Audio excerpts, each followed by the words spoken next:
Everybody talks how they make hundreds of thousands of dollars online, but no one ever shares their failure. As a person who makes money online, I want to show you that not all attempts at making money can be successful. You know, sometimes you gotta fail multiple times before you find something that actually works. In this video, I want to explore 7 different ways I tried to make money online and failed miserably. So the first ever entrepreneurial thing, side project, call it whatever you want, that I started in my life was back when I just finished high school. I was in first year of uni, and it was 2013, and I decided to start an e-commerce. Basically, at the time in Lithuania, the country where I'm from, there was this one successful men's jewelry brand that was kind of doing like seminars and showing how they successfully launched their e-commerce brand, and it grew to be quite a big one. I attended a lot of these seminars and these lectures because they also kind of started to teach people how to do that stuff. And at that time, it seemed very simple. Just run Google Ads, people come to your store, they buy stuff, and that's it. Oh boy, I wish it was that simple. I mean, yes, Lithuanian market was quite small. Online especially was quite a small market, and everybody was just starting to get into that. So yes, if you knew what you were doing, you actually could have made a lot. But me, I was just being 19 years old, kind of just didn't know much about stuff, online marketing and all of that stuff, but it sounded cool and I wanted to try it out. So I told this idea to my good old friend that I knew since childhood, and he was very into this idea, and he was like, okay, hey, let's do it together. And I was very excited about that because I wanted to do something on my own, but it's a bit scary to start something on your own. If you have a partner, you can share ideas, and so it made much more sense to just do it together. And now that I kind of think about it, we didn't do any research, anything. We were just going off our gut, whatever feels right. For example, we decided to sell men's ties and bow ties. Why? We didn't do any research if there is a demand, if where to get the ties. We just decided, hey, this is something that similar to men's jewelry. We're gonna niche down, start there. The products seem cheap, yeah, kind of everything fell into place. So we found 2 ways of doing it. First, we actually ordered some from China. I think it was AliExpress that we used. I think we bought about like 30 ties for like $1 or $2 or something like that, because they didn't offer drop shipping, and that's actually what we kind of wanted to do, but we didn't really find anyone. So we ordered about like 30 or 60 ties just to kind of get going, and if we see demand, we'll probably just order more and kind of sell it that way. But then I think after we ordered, we also found out that there is a UK supplier that is a bit more expensive, but it does drop shipping. So we also kind of added their ties and bow ties to our site just to kind of increase our inventory and have a more sort of filled up e-commerce. Okay, so we started, I think it was 1st of January of 2014 or 2014 or something like that. And it took us about like 2 months to get the products, and during those 2 months we set up an e-commerce platform using some Lithuanian provider that kind of, it's basically like Shopify, but a cheaper, worse version of that. I'm not sure if I have even heard of Shopify at that time. Either way, 2 months in, we have everything set up, we launch it, and then of course we try to set up Google Ads so that people can come in and buy our product. Well, and guess what? Nobody really bought anything that we offered. I mean, there were like tons of things, like the prices that we set were just out of like our heads. I think we went one time to like a shopping center and just looked at the prices of ties, and we're like, hey, these are expensive, let's offer something for cheaper. That's it. We didn't know much, and I mean, that shows. We didn't even know how to run Google Ads properly. In the end, we basically, I think we sold like 2 or 3 ties or something like that. And all of them were actually from the drop shipper. So those processed successfully, we made, I don't know, $10 or something like that. And that's kind of it. After like 6 months of running this thing and seeing how it's not actually picking up the momentum, we have the ties, we're kind of a bit tired of that project, we basically shut it down and moved on. But that's actually not the only e-commerce I started.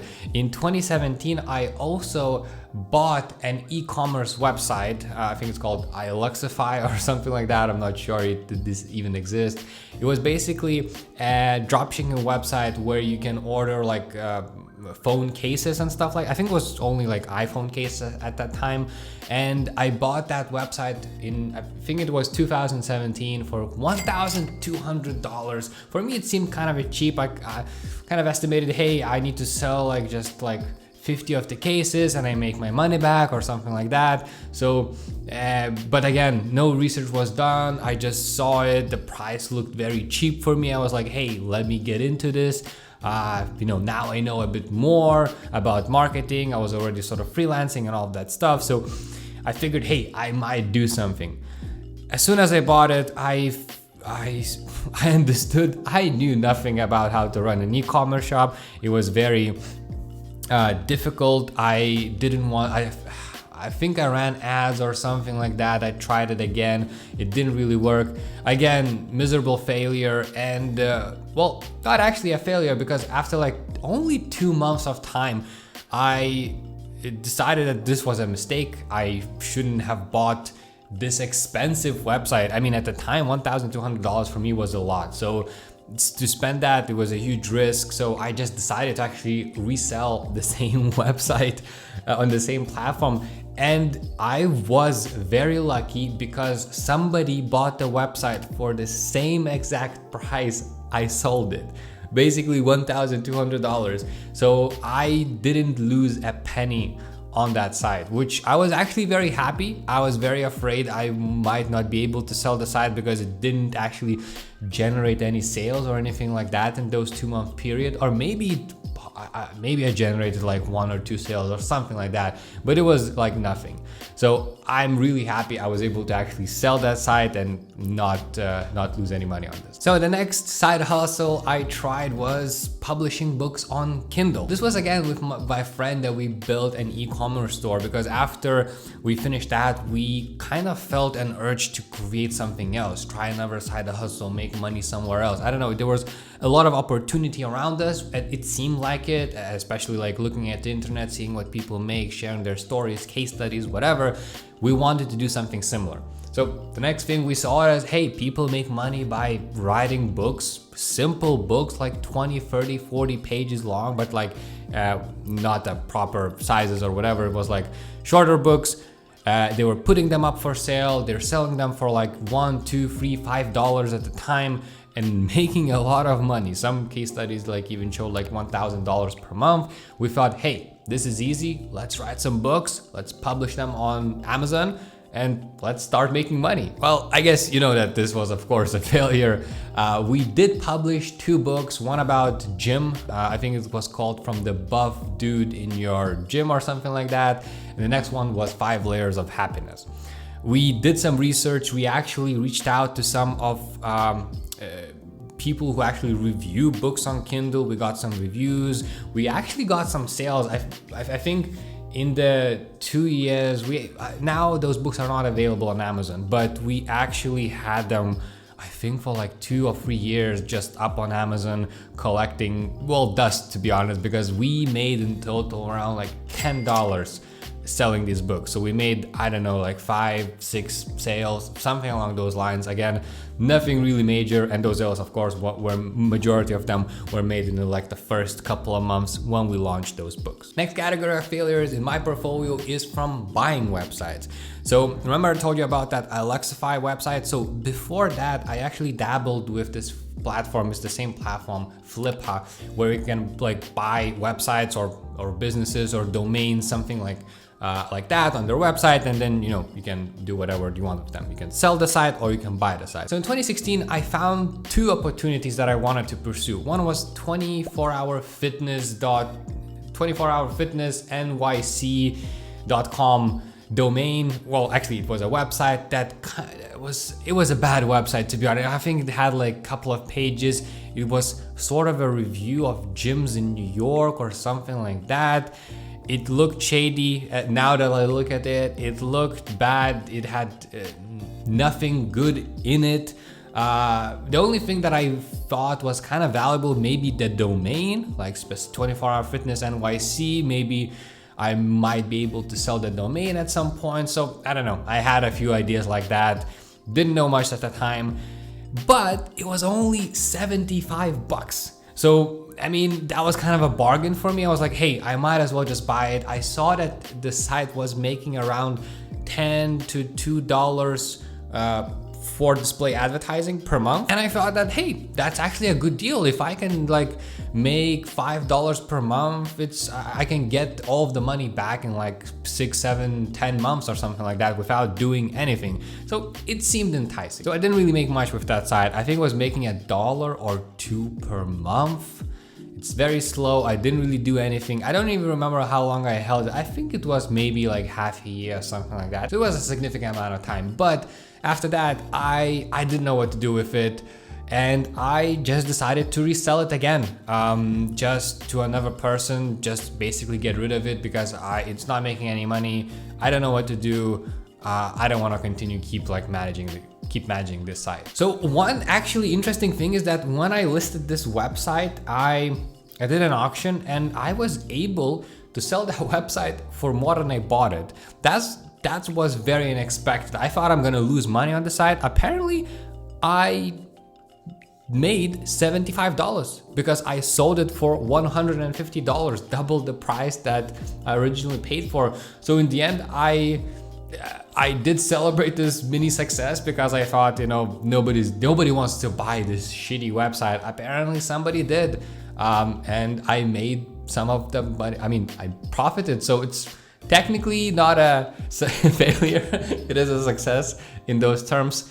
But from any other perspective, you know, it was not worth getting into. Also, I bought one more site in 2016. This one was a bit more interesting because it was, I think it was fixredirectvirus.org or something like that. So basically, at some point, there was this virus on Windows laptops and computers, and it was a very easy fix for that virus. And somebody created basically a website or and the software that kind of fixes that particular virus. And back in the day, like 10 years ago, from like 2000 to like 2010 or something like that, that site was actually making a lot of money.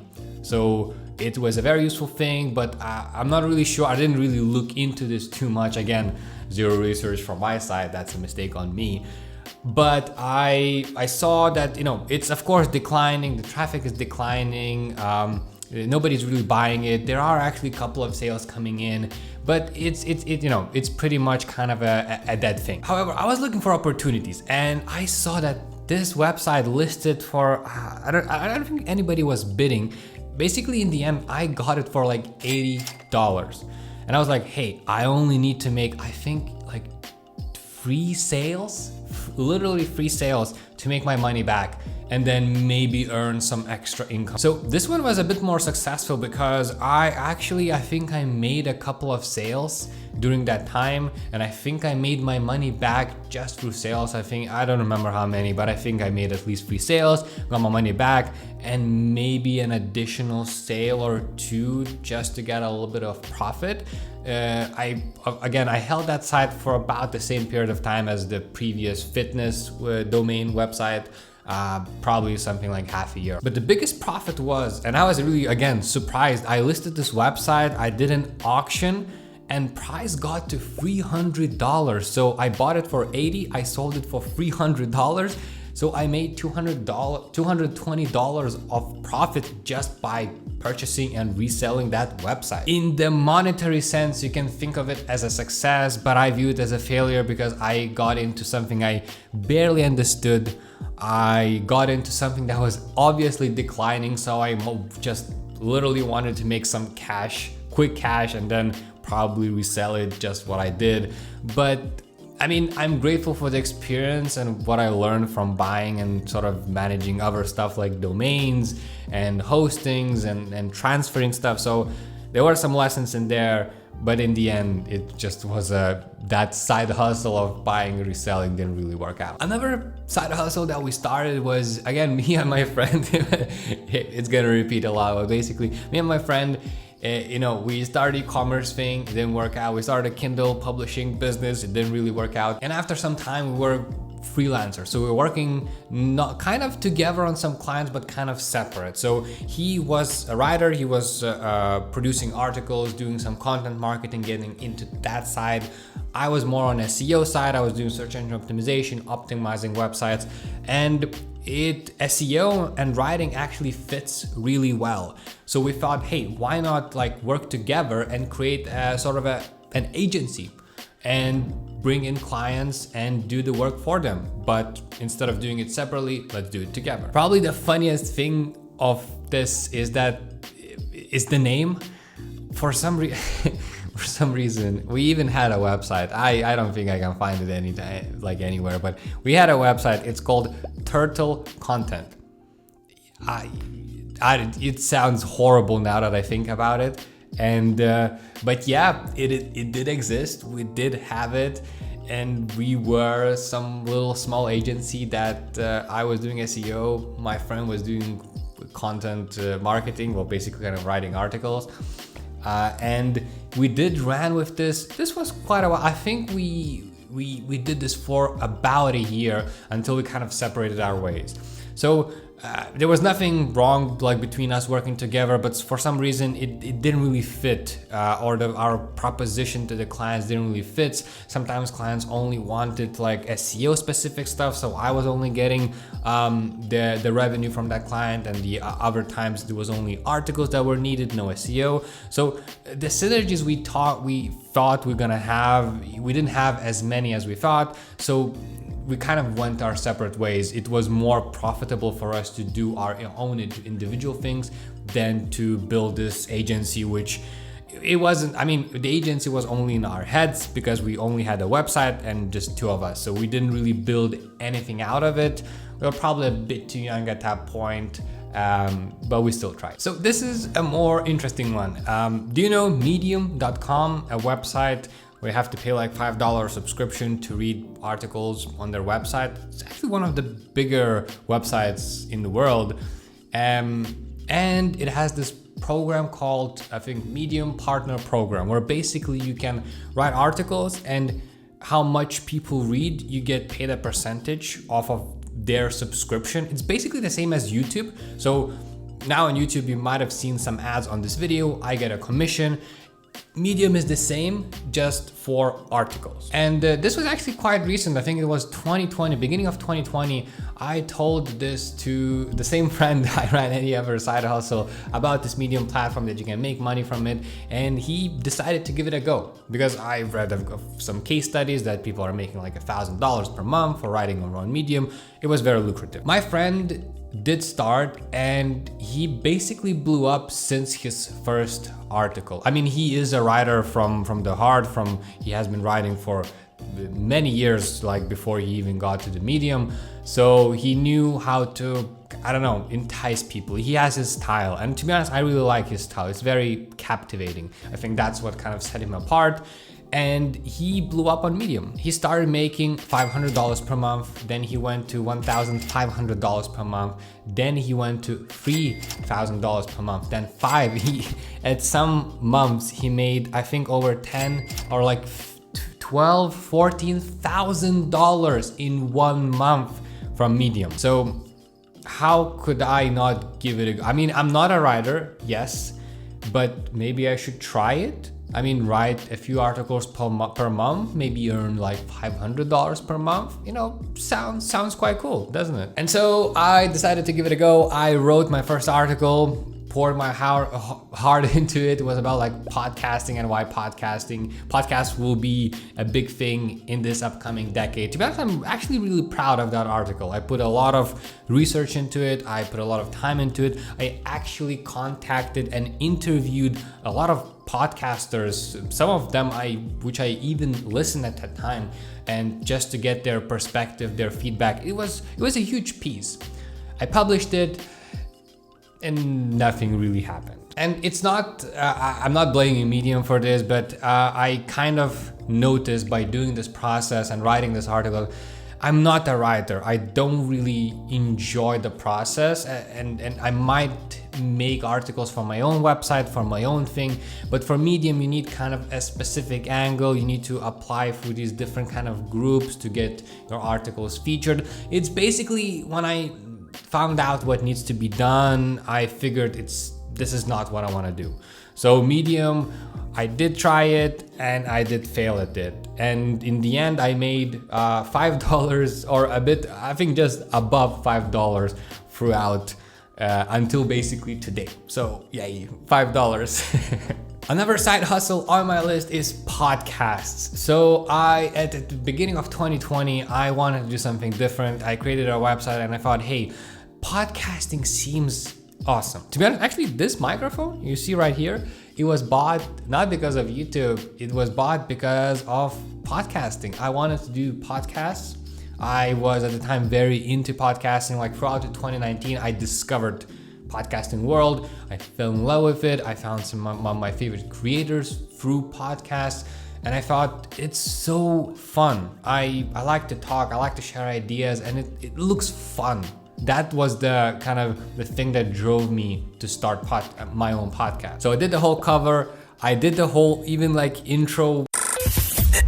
Yeah, let's go. You're now listening to Bennis Digital Podcast. I love you guys. We are all about building websites, SEO, affiliate marketing, business experiments, and everything in between. You're what I've been looking for. Get your earbuds ready and let's start the show.